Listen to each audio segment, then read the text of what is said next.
Hello बच्चों। तो हम पढ़ेंगे क्लास 12 का फिजिक्स और जिसमें हमारा सेकेंड चैप्टर है स्थिर वैद्युत विभव एवं धारिता।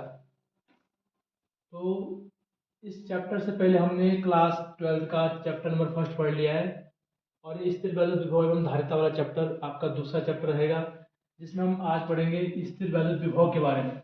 धारिता के बारे में नेक्स्ट क्लास में पढ़ेंगे। तो स्थिर वैद्युत विभव होता क्या है इसके बारे में आप देखेंगे कि आपका विभव जो एक भौतिक राशि है, एक कैसे काम करती है, इसका कार्य क्या है। तो आपने इससे पहले आवेश के कारण, एक स्थिर आवेश के कारण देखा है आपने कि आपने स्थिर आवेश, जो आपका स्थिर आवेश है, इसने उत्पन्न किया वैद्युत क्षेत्र। क्या उत्पन्न किया? वैद्युत क्षेत्र। और यही स्थिर आवेश, इसका एक अभिलाक्षणिक गुण है आपका विभव, इसको हम वैद्युत विभव बोल देते हैं। वैद्युत क्षेत्र हमने कहा इसको, और वैद्युत विभव भी इसका ही एक गुण है, वैद्युत विभव। तो ये दोनों ही स्थिर वैद्युत के भाग हैं, इसमें हम इनका अध्ययन करेंगे। तो वैद्युत क्षेत्र वाला चैप्टर हमने कंप्लीट करवा दिया है, आज हम इसका अध्ययन करेंगे वैद्युत विभव। तो वैद्युत विभव होता क्या है, एक कार्य क्या करता है। तो वैद्युत विभव एक ऐसी भौतिक राशि है जो क्या काम करता है, आवेश के प्रवाह, आवेश की दिशा का, आवेश के प्रवाह की दिशा का निर्धारण करेगा। क्या काम करेगा? इसका अगर फंक्शन देखा जाए तो ऐसी भौतिक राशि है जो आवेश प्रवाह के दिशा का निर्धारण करता है, निर्धारण करता है। यहां तक आपको दिख रहा होगा। वैद्युत विभव क्या है? आवेश प्रवाह की दिशा का निर्धारण करता है। ये एक ऐसी भौतिक राशि है। अब इसकी परिभाषा फिजिक्स में आपको कैसे परिभाषित करनी है वो आप ध्यान देंगे। तो ये आपका, जैसे कि आवेश प्रवाह की दिशा का निर्धारण करता है, कैसे करता है इसको हम आपको एक एग्जाम्पल के माध्यम से समझाते हैं। आप देखेंगे, मान लीजिए यहाँ पे जो रहता है स्तर, आवेश प्रवाह जो होगा वो डिपेंड करेगा स्तर पे, या आप उसे अंतर कह सकते हैं। जैसे आपने जल धाराएं देखी होंगी, तो जल धारा के लिए भी क्या है, अगर अंतर है तो इसमें जल धारा ज्यादा तेजी से प्रवाह होगा। अगर इनमें अंतर नहीं है तो जल धारा का प्रवाह भी आपको नहीं प्रतीत होगा कि यहाँ पे जल धारा का प्रवाह हो रहा है या नहीं हो रहा है। तो यहाँ पे भी स्तर की बात करते हैं। मान लीजिए हम यहाँ पे एक हमने 20 लीटर की बाल्टी ले ली है। क्या लिया है? 20 लीटर की बाल्टी, और इसमें हमने यहाँ तक जल भरा है, ठीक है। और दूसरी भी बाल्टी हमने, वो भी आपकी 20 लीटर की है, लेकिन इसमें जो जल की मात्रा है वो बहुत निचले स्तर तक है। आप देख पा रहे हैं इसका जो जल भरा हुआ है उसका स्तर थोड़ा ऊपर है, इसका स्तर थोड़ा नीचे है। तो अगर हम क्या करते हैं, यहाँ से एक पाइप लगा दें तो पानी आपका एक से दूसरे में चला जाएगा। यहाँ से पानी इसमें चला जाएगा, कारण क्या है? स्तर, अंतर के कारण आपका जो पानी है वो दूसरी बाल्टी में जा रहा है, यहाँ से नहीं जा पाएगा। तो ऐसा ही आपका वैद्युत विभव भी क्या करता है, आपका जब इसमें अंतर होगा, विभव में अंतर होगा, तो ही आपका एक स्थान से दूसरे स्थान या एक बिंदु से दूसरे बिंदु तक आवेश का प्रवाह हो पाएगा, अन्यथा आपका आवेश का प्रवाह नहीं होगा। तो ये काम रहता है किसका? वैद्युत विभव का। ये काम कर रहा है, आवेश प्रवाह की दिशा का निर्धारण कर रहा है। फॉर एग्जाम्पल के लिए मान लीजिए हमने यहाँ पे एक आवेश लिया 5 कूलाम। कितना लिया? 5 कूलाम। दूसरा आवेश हमने लिया यहाँ पे 10 कूलाम। ये आवेश की मात्रा है, 5 कूलाम और 10 कूलाम। अब आप देखेंगे कि आवेश का प्रवाह कहाँ से कहाँ की ओर होगा, 5 कूलाम से 10 कूलाम की ओर या 10 कूलाम से 5 कूलाम की ओर। तो आपको 2 सेकंड का टाइम हम देते हैं, या चलो 5 सेकंड का टाइम दिया आपको, आप बताएंगे, आप कमेंट करें, बताएं कि आवेश का प्रवाह कहाँ से कहाँ की ओर होगा। तो आप लोग बता रहे हैं कि 10 कूलाम से 5 कूलाम की ओर, लेकिन नहीं, आवेश की मात्रा नहीं निर्भर करता है कि आवेश कहाँ से कहाँ की ओर जाएगा। आवेश की मात्रा पे निर्भर नहीं करेगा, ये निर्भर करता है विभव पे। किस पे निर्भर करता है? विभव पे, कि आवेश कहाँ से कहाँ की ओर जाएगा। तो अगर हम इसका विभव बताते हैं, इसका विभव आपका 10 वोल्ट है और इसका विभव 5 वोल्ट है। तो आपका जो आवेश प्रवाह की दिशा होगी वो होगी 10 वोल्ट से 5 वोल्ट की ओर। तो यही काम आपका वैद्युत विभव का है। इतनी बात आपको समझ में आ गई होगी अच्छे से। अब हम इसकी परिभाषा की ओर जाते हैं। आप चाहो तो इतना स्क्रीनशॉट ले सकते हो। ओके, ठीक है, इसको हम नेक्स्ट पेज पे जाते हैं। अब देखेंगे आप वैद्युत विभव। ऐसे फिजिक्स में वैद्युत विभव जो होता है वो विभवांतर से बनता है। तो इससे पहले हम वैद्युत विभवांतर को पढ़ लेते हैं। वैद्युत विभवांतर को पढ़ लेते हैं। अब वैद्युत विभवांतर क्या होता है? मान लीजिए हमने एक वैद्युत क्षेत्र लिया। क्या लिया? वैद्युत क्षेत्र। इतना आपका पूरा जो सर्कल में आपको दिख रहा है एक वैद्युत क्षेत्र है। और यहाँ पे हमारे पास दो बिंदु हैं, एक बिंदु ए और एक दूसरा बिंदु बी। अगर आप किसी आवेश Q को या एकांक आवेश को वैद्युत क्षेत्र में एक बिंदु से दूसरे बिंदु तक, यानी कि आपने बी से ए तक लाया, तो इस एकांक आवेश को बिंदु बी से बिंदु ए तक लाने में क्या गया कार्य क्या कहलाएगा? आपका वैद्युत विभवांतर कहलाएगा। तो आपकी जो परिभाषा है, आप क्या करिए, समझने का प्रयास करिए। जितना आप फिजिक्स में अपने कंसेप्ट को अच्छा बना पाएंगे तो आप परिभाषा खुद से भी लिख सकते हो। देखिए, जैसे हम यहाँ पे इसकी परिभाषा बनाएंगे कि किसी वैद्युत क्षेत्र में, किसी वैद्युत क्षेत्र में एकांक आवेश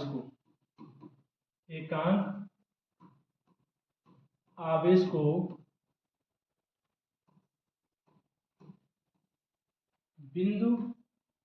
एक बिंदु से, इसको लिखेंगे, एकांक आवेश को एक बिंदु से दूसरे बिंदु तक ले जाने में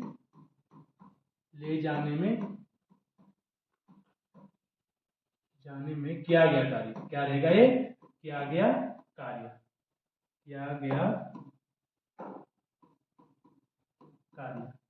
तो आपको परिभाषा समझ में आ गई होगी कि कैसे इसकी परिभाषा बन रही है। हमने आपको इसको चित्र के माध्यम से समझाया है, इस डायग्राम के माध्यम से आपको समझाया कि किसी वैद्युत क्षेत्र में एक बिंदु से किसी एकांक आवेश को दूसरे बिंदु तक ले जाने में किया गया कार्य ही क्या कहलाएगा? आपका वैद्युत विभवांतर कहलाएगा। ये बात रहती है वैद्युत आपका विभवांतर के लिए। और यहीं से आपका वैद्युत विभव की परिभाषा बनेगा।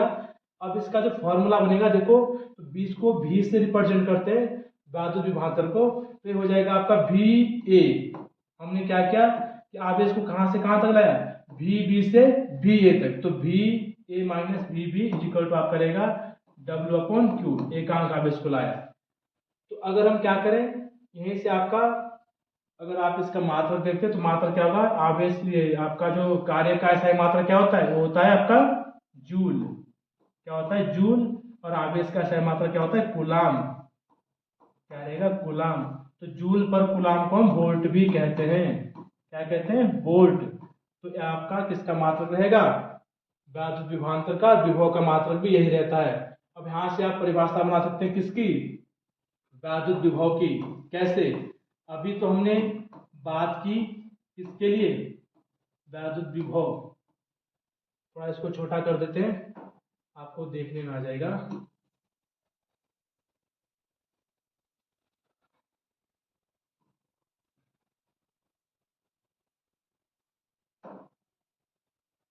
उम्मीद करता हूं आपको दिख रहा होगा साफ है।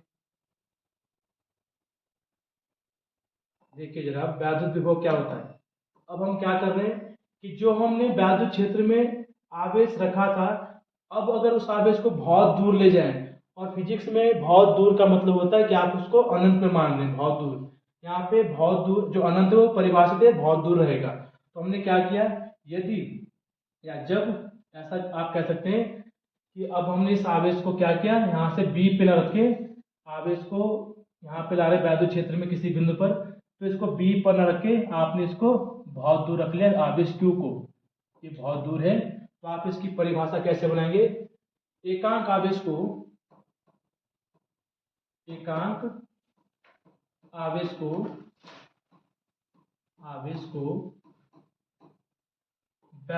अनंत से, आप लिखेंगे एकांक आवेश को अनंत से वैद्युत क्षेत्र के किसी बिंदु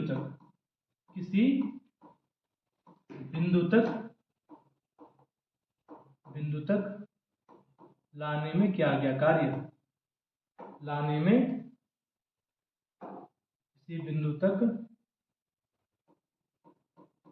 लाने में किया गया कार्य। जो आप देखेंगे वैद्युत विभव क्या रहेगा, एकांक आवेश को अनंत से वैद्युत क्षेत्र के किसी बिंदु तक लाने में किया गया कार्य ही वैद्युत विभव कहलाता है।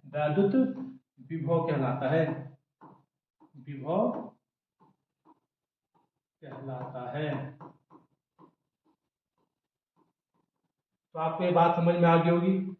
अब आप देखेंगे कि अभी हमारा जो बिंदु बी है वो वैद्युत क्षेत्र में ना होकर कहाँ है, अनंत पे। तो आपका VA माइनस V इनफाइनाइट, और अनंत पे जो वैद्युत विभव रहता है वो शून्य होता है, क्योंकि वैद्युत विभव एक ऐसी राशि है कि बहुत दूर जाने पे दूरी बढ़ने के साथ घटता है, तो बहुत दूर पे क्या हो जाएगा, शून्य हो जाएगा।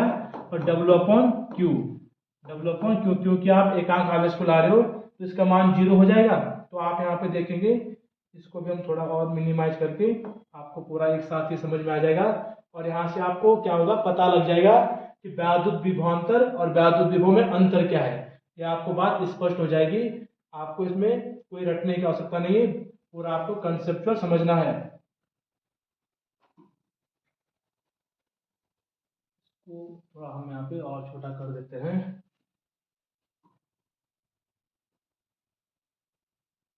ठीक है, देखेंगे तो हमने कहा कि बहुत दूर पे आपका जो वैद्युत विभव होता है अनंत पे वो शून्य रहेगा, बराबर W/Q। तो आपका जो आएगा VA इजिकल टू किसी बिंदु का जो विभव होता है वो W/Q। यहाँ पे विभवांतर और विभव का मात्रा क्या रहेगा, सेम रहेगा। यहाँ से आपने देखा मात्रा क्या था इसका, जूल पर कूलम, और जूल पर कूलम को हम क्या कहते हैं, वोल्ट भी कहते हैं। और अगर आप इसकी बीमा बनाना चाहते हो तो आप बीमा आप इसकी बना सकते हो। हम जानते हैं कि कार्य की बीमा क्या होती है, कार्य की बीमा होती है आपकी, यहाँ से बीमा आप देखना चाह रहे हैं, इसकी डायमेंशन क्या बनेगी, बीमा क्या बनेगी, तो ये बनेगी आपकी W होता है आपका F × S, और आपका आवेश होता है Q = I × T। तो यहाँ पे बल की बीमा होती है mL/-2, और S की बीमा होती है, S आपके यहाँ पे विस्थापन है L, और यहाँ पे I की बीमा को हम A लिखते हैं, समय की बीमा को T लिखते हैं। तो आपकी जो बीमा बन जाएगी, यहाँ पे आपको दिख पा रहा है हिसाब से, नीचे दिख पा रहा होगा, ठीक है। तो हम देखेंगे इसकी जो बीमा बनेगी, इसको ऊपर लेके जाएंगे तो हो जाएगा mL² T⁻³ यहाँ पे T⁻1 नीचे पॉजिटिव है, ऊपर जाके नेगेटिव हो जाएगी तो -3 हो जाएगा। और आपका A⁻−1 नीचे पॉजिटिव थी, ऊपर जाते ही नेगेटिव हो जाएगी। तो ये आपकी विभव की बीमा भी रहेगी। तो उम्मीद करता हूं कि आपको यहां तक समझ में आ गया होगा। ठीक है, इसको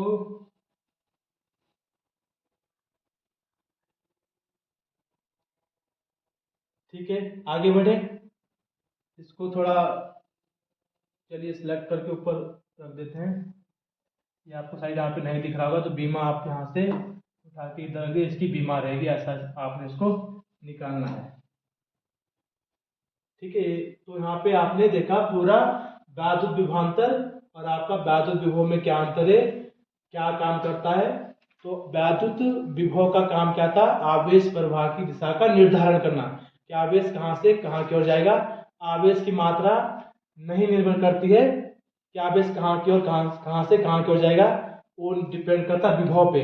अगर किन्हीं दो बिंदुओं का विभव समान है, मान लीजिए एक आपका बिंदु A है, इसका विभव और इसका विभव समान है, इसके पास 10 कूलाम आवेश है, इसके पास 100 कूलाम आवेश है, और इसका VA इसका विभव और V इसका विभव VB, और ये दोनों कैसे बराबर है। तो आवेश कहाँ से कहाँ की ओर रहेगा, आवेश का प्रवाह नहीं होगा, क्योंकि विभव क्या है, समान है। जैसे आप देखते हैं दो बर्तन है, दोनों में जल समान मात्रा में भरा हुआ है, तो उनका प्रवाह नहीं हो पाता, उसके लिए अंतर चाहिए। तो यहाँ पे विभव काम करता है एक अंतर का, जो कि आवेश को प्रवाह किस और जाना है, ये आपका डिपेंड करता है किस पे, विभव पे। तो उम्मीद करता हूँ आपको यहाँ तक समझ में आया होगा। इसके बाद हमारा जो नेक्स्ट टॉपिक रहता है, तो आप इसका स्क्रीनशॉट ले सकते हो। आगे बढ़ते हैं, चलिए। आपका नेक्स्ट रहता है वैद्युत विभव। वैद्युत आपका नेक्स्ट रहेगा वैद्युत विभव, देखेंगे वैद्युत विभव। विभव और किसके कारण, बिंदु आवेश के कारण। किसके कारण, बिंदु आवेश के कारण, या आप कह सकते हैं कि बिंदु आवेश के कारण वैद्युत विभव, वैद्युत विभव बिंदु आवेश के कारण। तो इस टॉपिक को हम आज करें या कल करें? कल करते हैं इसको। तो आप नेक्स्ट क्लास में बने रहे हमारे साथ, और आप कंटिन्यू हमारे चैनल को सब्सक्राइब करके, और फिजिक्स हमारे साथ पूरा, हम 12th का पूरा सिलेबस आपको यूट्यूब पे देंगे। धन्यवाद।